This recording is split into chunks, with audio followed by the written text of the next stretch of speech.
Hello two family, કેમ છો બધા? મજામાં ના હોય તો મજામાં રહેવું પડશે, કારણ કે જિંદગી છે ને પતંગનો દોરા જેવી, ક્યારેક કટ થઈ જાય ને કોઈ નક્કી નહીં, તો હંમેશા મોજમાં રહેવું. પણ અત્યારે છે ને તમને એક વાત શેર કરવા જઈ રહ્યું છું મોર્નિંગમાં, તો બધાનું બ્લોગમાં સ્વાગત છે. તો મિત્રો એવું છે કે ઘણા લોકો એવું કહેતા હોય કે ભાઈ મહેનત કરો તો મહેનતથી બધું મળી જાય છે. હવે વાત સાચી છે, મહેનતથી મળી જાય, પણ અમુક વસ્તુ એવું પણ હોય કે તમારા નસીબ અને નસીબની વાત, મતલબ નસીબ હોય તો તમને બધું મળી જાય. પણ નસીબ શું, ખેડૂત મહેનત તો કરે છે, પણ હાલનો સમય એવો છે કે વરસાદ જ નહીં આવતો. તો ખેડૂત મહેનત કરે, લેકિન ફળ તો એનું મળવાનું જ નહીં, કારણ કે વરસાદ ના આવે તો ક્યાર સુધી ચાલે બોલો? તમે જ વિચાર કરો કે આ મહેનતનું ફળ મળી જ જાય, કઈ રીતે મળે? વરસાદ જ ના આવે તો. મેન આપણો જે આધાર છે ને એ વરસાદ ઉપર છે. વરસાદ હોય તો ખેતી થાય, અને ખેતી આપણો મેન છે. તો તમે એ વસ્તુ સમજો. મારું કહેવાનો મતલબ એવું છે તો મહેનતથી બધું મળે છે, પણ મહેનત પણ થોડો કુદરતનો પણ આધાર તો જોઈએ ને. વરસાદ એ બધું કુદરત જોડે છે, ભગવાન જોડે છે, આપણા જોડે તો પૈસા નહીં, આપણે તો કોઈ વરસાદ વરસાવી નહીં શકવાના. તો આટલી વાત હતી ગાઈસ, બાકી તો અત્યારે બ્લોગ શરૂઆત કરી છે. ગાઈસ આપણે તો વારોનો છે ને તબિયત ઠીક નથી, તે મનસુખબેન રોધ્યું હતું, જમવા માટે ઊભો થયો હતો, જમીન થોડું નહીં તો રેડી થઈ પાછું ઊંઘી ગયો હતો ને હવે ઉઠ્યો છીએ. માથું હાથ પગ ને એવું બધું દુખાય છે, કેળમ બેડું બધું જગ્યાએ વાદળા એક દુખાય છે, તો કોઈ એમને દુખાય કોઈ ખબર નહીં. તે હમણાં અસલી ખબર લે મહેમાન આવ્યા હતો, તે ઊભો થઈને ચા ને એવું પીધું, કોઈનો શરબત પાયો, અમે પણ પીધો, નવો થોડો ફ્રેશ થયો છીએ. અને મને અસલી ઊભા થયા સુધી એમ શીખે હું કહેવા માગું છું. મને તો કોઈ કહેવું નહીં, તમને દવાખાનું કીધું તું, લેડો દવાખાનું જો ઉપરથી મારે ભગવાનનું બ્લોગ બનાવવાની ઈચ્છા નહીં, મૂડ જ નહીં. તમે લટકાયેલું મોઢું લઈને બેહો ને એટલે મને ઈચ્છા નહીં. પણ કોઈકને તકલીફ થાય તો હું આમ લટકાઈ બી હા વાત સાચી, આમાં નતું રવાતું એટલે ઊંઘી રહ્યો હતો. વાત સાચી ને, પણ હું કહું કે હેડો દવાખાનું, પણ તઈ કે દવાખાને નહીં જવું, મટી જશે એવું બધું કહેતા. તે મોટી જવાનું થયું હોય તો મોટી જવું જ કીએ કહો. અમને શું ફળ દઈને કોકથી તરત દવાખાને દાખલ કરી તમને તો લઈ જ જવા પડે કહો. આમ જવું છે એ તો હું દેશને પૂરો નાખવા ગુડ્ડીને ઊંઘી રહ્યો સુધી ચાણું ઉઠે છે, કરી એને ચા પાણી કરાવું છું. તો ચા પીધો ફેરથી બે ત્યાં તો બે વખત પીધું લાગે. બે વખત ના પીધું? મેં અમારા અંગાત નતો પીધો, પણ પેલી ખુરશી બેન પીધા હતા.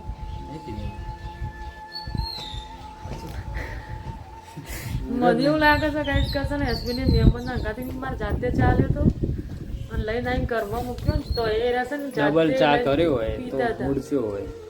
મૂળ ફ્રેશ જ છે, પણ તો મને મારી તકલીફ છે ને એ કે તમને એવું લાગે છે કે હું અંગાથી તકલીફ છે, તમને એવું લાગે કે હું બીમાર જ છું. ના ના, તો અમારી તકલીફ એટલી છે. આપણે કીધું અમારી તકલીફ તમારી છે, અમારી જ છે.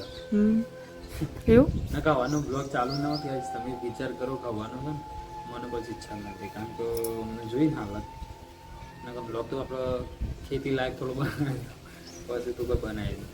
ખેતીમાં હું વાવેતર કરી દીધું હતું કે વરસાદ ને દેવો વરસાદ દીધો હતો ખેતીનો વરસાદ આવતો નહીં એવું કરે તો બધું 7,000 ખર્ચો કર્યો, ત્યાં 7,000 ખર્ચો કર્યો, પણ ફેર વખતનો માથે જ પડ્યો કે ચલો ગાઈસ ને અમારે તો ગુડ ડે ગૌતમને ઊંઘ્યો છે, એટલે even ચા પાણી કરીને મારા જવું ખેતરમાં બેસવું ઓળું નાખવા.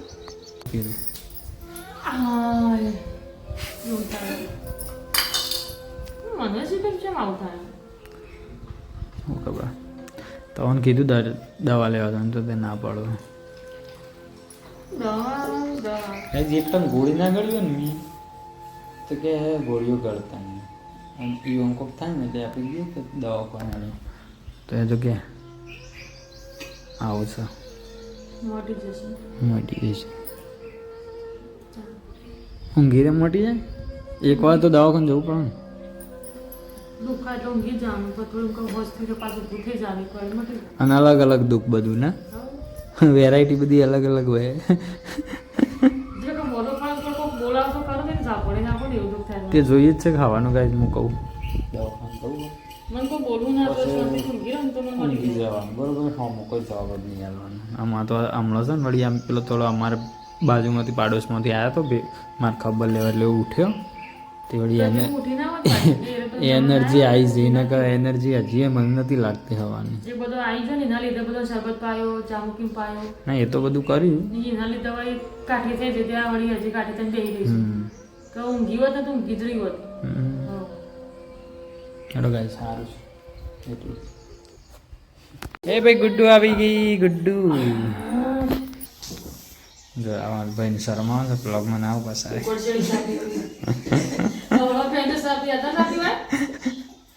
કિચનમાં આવી જાઓ. હા, મરચો કટિંગ કરી દીધો છે, સિંગના ગોળા, પૌવા તૈયાર કર્યા, સેવ તૈયાર કરીશું અને પ્યાજ બી મેં કટિંગ કરી દીધી છે. ખોડ મોટા ડબ્બા. તો ગાઈઝ અત્યારે શું બને પડકે છે?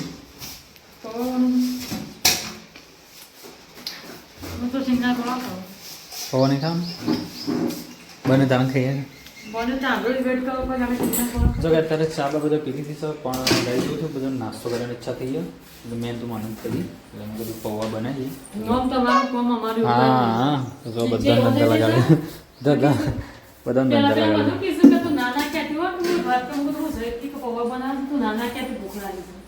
ખોય તો તું એ છે દાણા ભૂખ નહીં લાગે. હા બસ પૌવા નહીં કોઈ. હા ચા તો કેટલીમાં છે આપણો?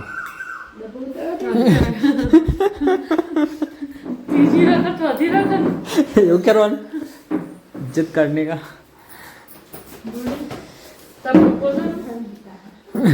આપણો ગમ પાડી કોમ લોન કરી દે.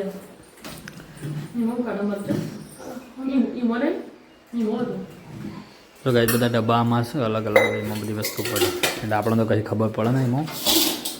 ગુડુ તાર મમ ખાવાનું બેટા? ગુડુ તો નહીં કાઢી દો. ચાલુ તો થઈ ગઈ. તો લાઇટનો પ્રોબ્લેમ હતો કાલે, કીધું નતું કે લાઇટનો પ્રોબ્લેમ છે. લાઇટનો પ્રોબ્લેમ બગડી ગયો. ચાલુ જ છે કમ્પ્લીટ. કશું નથી કન્ટિન્યુ. એ બાપુ ખાવું છે લે. કાપ્યાલ ગયું ખાવું હોય ખોટું અમે બગડી જાય ફ્રીજમાં પડે. જો ગાઈસ ગુડ તો ખાવું છે બપોરે. આ બાજુ અમે ગુડની શરૂઆત કરી દીધી વંગારવાની. પૌવા ધોઈએ. જો ગુડ્ડુ કે ની આઈટમ પપૈયા.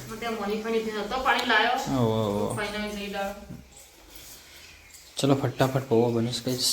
જો બનો આપણા પપૈયો કેટલો હતો ના લે? આપણો પપૈયો કેટલો હતો? એટલો તો સોય નતો. 2 કિલોનો મોટો મોટો. હા એવડો પપૈયો. એવું બિયારણ તો મળે એના ના. પેલા મારા તો એટલે કોઈ આદર જ નથી ગાઈસ. કોઈ ખાતું એના જીવડો ખાઈ જતો.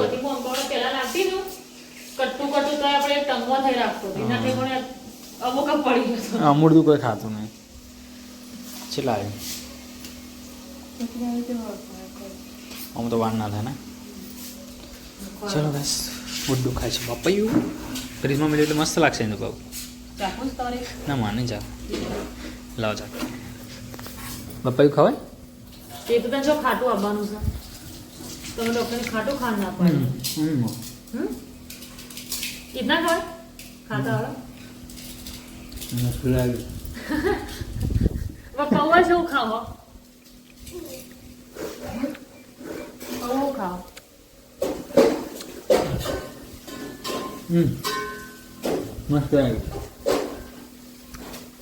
मस्त लागे गाइस बनाया છે નાસ્તો પૌવાનો અને હું ખાવા બેસી બાપાયું આવ ગાઈસ બધા નહીં ખાવું આ તો પેટ ભરાઈ જાય ગુડિંગ ખાવા માટે ના પૌવાનો શોખીન આવે ભાઈ એ પૌવા મોં પાય છે કે ગોપર નહીં ખાવ મૂન ગૌતમ બે હરકાય એમાં પૌવા જબો ભાવ કેવો છે બતા અમને કેવો હાલે હાલ જતો રે પટા દોત હાલ દોત હાલ સાચું લો સારું પટી જાય તો કેવું તો ગાઈ બપૈયું ખાધું આપણે તો ખાસા ટાઈમ પર આખા તો ખાસા ટાઈમ ખાધું લે બપોરે ખાધું ખાટા પૌવા માટે આપતો વણે તો ગાઈ જો પૌવા તો બની જાય તો ગાઈ લચ્છા કિનાર સેવી નાખી દીધી છે બધા લેડો બધા આવી ગયો ફટાફટ ગરમ ગરમ ખાઈ નાખીએ અને બાબાની હાલ દેજો શું કહે તું ઘણા દિવસ પછી પૌવો બને છે અને એમાં ગઈ છે ને આજે 5 વાગે નાસ્તો કરી 5 વાગે કેવું કામ કરતી તું હું પેલી પેન્ટ કટિંગ કરવાનું છે થઈ ગયું? કટિંગ લાવું હવાનું અધૂરું પડે છે ક્યાંથી નાસ્તો કરવા પૌવા બની જાય ખરેખર હોય યાર પછી અમા દેરી ના કરાય દેરી ધરમના કમર ઢીલ નહીં મેળવાની ધરમના કમર ઢીલ નહીં મેળવાની હા બેટા હા મારે ખુશી બે જો ગાય બાજુ પેલું પૌવા નીકળી જાય અડવાઈ જઈશ પણ બેજેજી પહેલાં તું એટલે ગુડીને રાહત થાય એને જીવતા આરામ છે એટલે કહું બેજેજી જો ગાઈસ અરે ખાવાનું એ નાસ્તો તો પછી એ બરોબર છે આમ કાઢી જ દેવાના છે જો આ બાજુ ગૌતમભાઈ અને અમારા બોન એટલે ફઈ ભત્રીજો બે આવવાનું છે એક ડીશમાં આ બાજુ મારા પટા બેનું પણ આપણે બેની ડીશ છે ને આપણે બેની ડીશ આ ગુડ્ડી બેનો હા દોતાંબાજી બંધ થઈ ગઈ બસ લાવડો ખાઈ નાખી ચાલુ કર હેડો લાવડો એ તો ભગવાન છે જો ગાઈસ આપણે પહેલા શરૂઆત કરી નાખી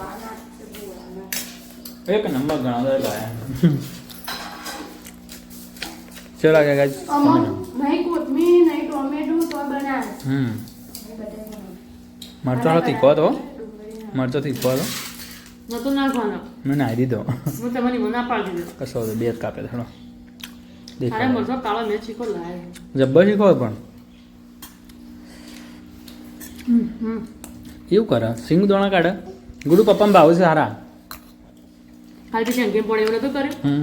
પેલા પૌવામાં પેલા પૌવા ખાધા કે મારે ઓળે રહું છું સિંગના દોણા રેવણી ખાધા પછી કે તો પટી ગયું પૌવા ખાવાનું તો એક જ જણું બાકી હતું બધું આવી ગયો છે પપ્પી બાકી તો પપ્પી આવી ગયો પપ્પી ના આવી ગયું બડા આવી જ જો ગાય જો મસ્ત મજાનો પૌવો બનાવી દીધા પપ્પી ના હાલો ભાઈ મારામાં હાલો ના હોય તો હાલે હાલે તાણ કાલ કોણ ખાયું છે થોડી ખાઈ પપ્પી પૌવા નહીં ખાધો નથી આવી ગૌતમે આખી ડીશ પૈસા રાતે આપી એ ગુડ્ડુ તું કર બેટા રહો દેખ બેટા જો ગાય નાખે આ જોડે કાદોરા નાખતો રહી ના પપ્પીએ ખાધું નાખો જતો રે ભાઈ પપ્પી બાજ હે